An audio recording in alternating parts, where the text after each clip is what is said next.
इंदिरा गांधी का नाम किसी भी भारतवासी के लिए कोई अनजाना नाम नहीं है। देश की पूर्व प्रधानमंत्री रही इंदिरा गांधी का नाम आज भी देश में सम्मान के साथ लिया जाता है।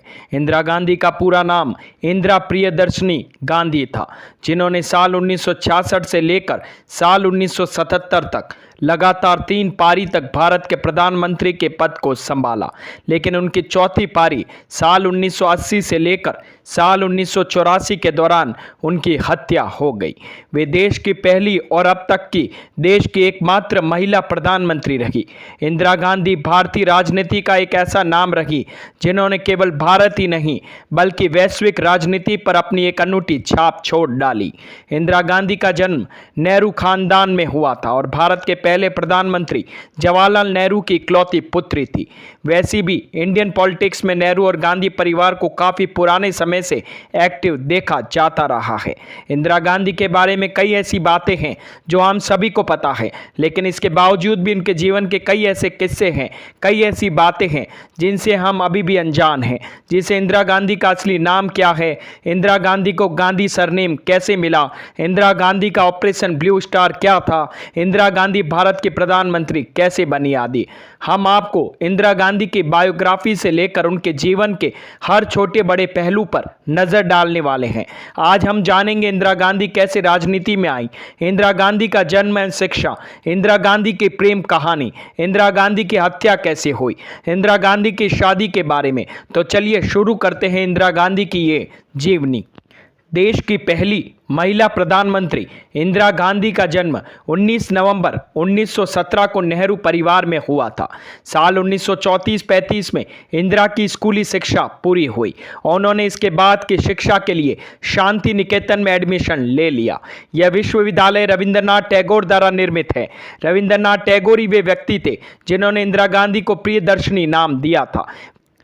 विश्व भारती विश्वविद्यालय से अपनी पढ़ाई पूरी करने के बाद इंदिरा गांधी ऑक्सफोर्ड विश्व प्रवेश परीक्षा में बैठी, परंतु वे इसमें सफल नहीं हो पाई और बाद में उन्होंने इसे पास होने के बाद सोमरविल कॉलेज ऑक्सफोर्ड एडमिशन में ले लिया। इस समय के दौरान भी इंदिरा गांधी और फिरोज गांधी की मुलाकात हुई थी। भारत के पहले प्रधानमंत्री जवाहरलाल नेहरू और कमला नेहरू के यहाँ इंदिरा गांधी का जन्म हुआ था।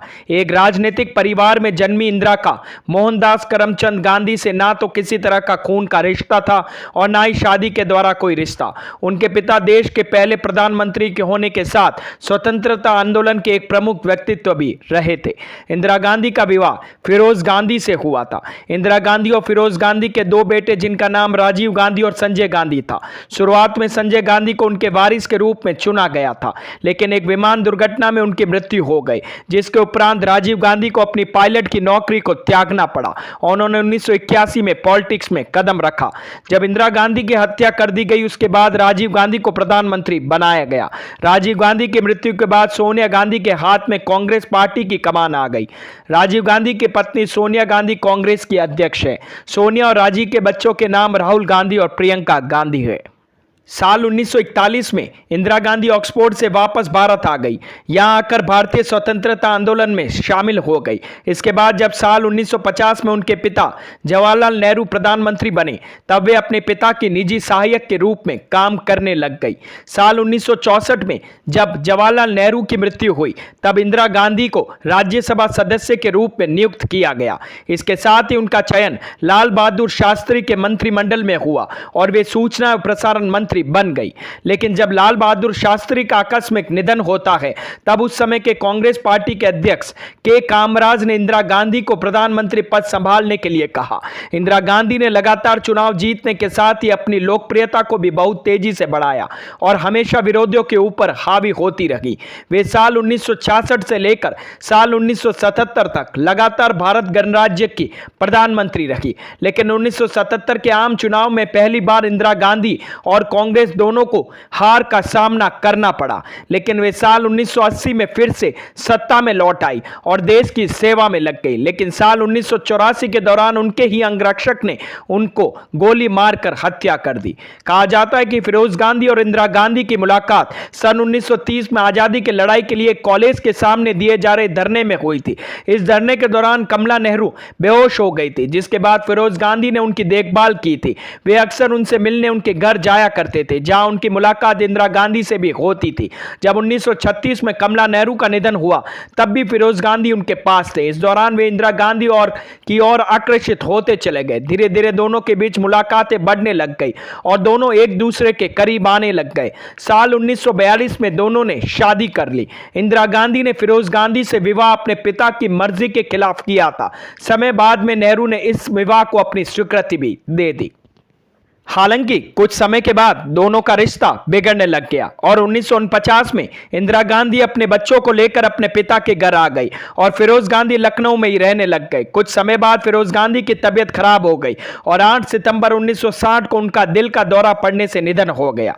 हम सब जिन्हें इंदिरा गांधी के नाम से जानते हैं, उनका असली नाम इंदिरा प्रियदर्शनी नेहरू है। इंदिरा जवाहरलाल नेहरू की बेटी थी और फिरोज गांधी से विवाह करने के बाद उनका सरनेम गांधी हो गया था। हालांकि फिरोज गांधी को भी गांधी सरनेम महात्मा गांधी से ही मिला था।